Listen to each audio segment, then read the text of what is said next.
These are 6 things in Apple's 2022 releases like iOS 16, iPadOS 16, watchOS 9, and macOS Ventura that are so needed, but just not many people talked about. Okay, here we go. So the first thing on this list actually is to do with reminders on the Apple Watch. So this is my today list. If I add a reminder, say hello. On watchOS 8, all that you could do was just check the reminder, and that's it. You couldn't edit it, you couldn't delete it, you couldn't add notes, a location, a tag, none of that. But on watchOS 9, you can simply tap on the reminder, you can edit it, mark as completed, delete, say I edit, I can add a note, hello, again, or whatever, hello F, September 3rd, maybe, time, 4 p.m., tag, hi, and that would be it. And there we go. That's a feature that we really needed in watchOS 9, but for some reason, no one talked about it. So this next segment also has to do with the Apple Watch, but this time the Calendar app. So you may know that Apple showed off this new weekly view in the Calendar app. Well, what they didn't show is that you can now scroll through the different months in the monthly view.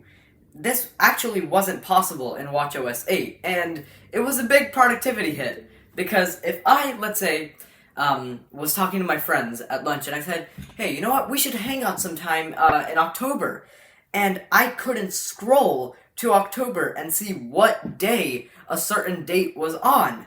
That is terrible. So it's great that they added this now. So this third one has to do with the iPad. So you may know that there are 2 modes that you can view Safari in, Separate View and Compact View. Now in iPadOS 15, if you were in Separate View, you'd have 3 buttons on the right side, Share, Add New Tab, and View All Tabs. But if you went to Compact View, you'd see only 2, Share and Add New Tab. You wouldn't see the View Tabs button. Well,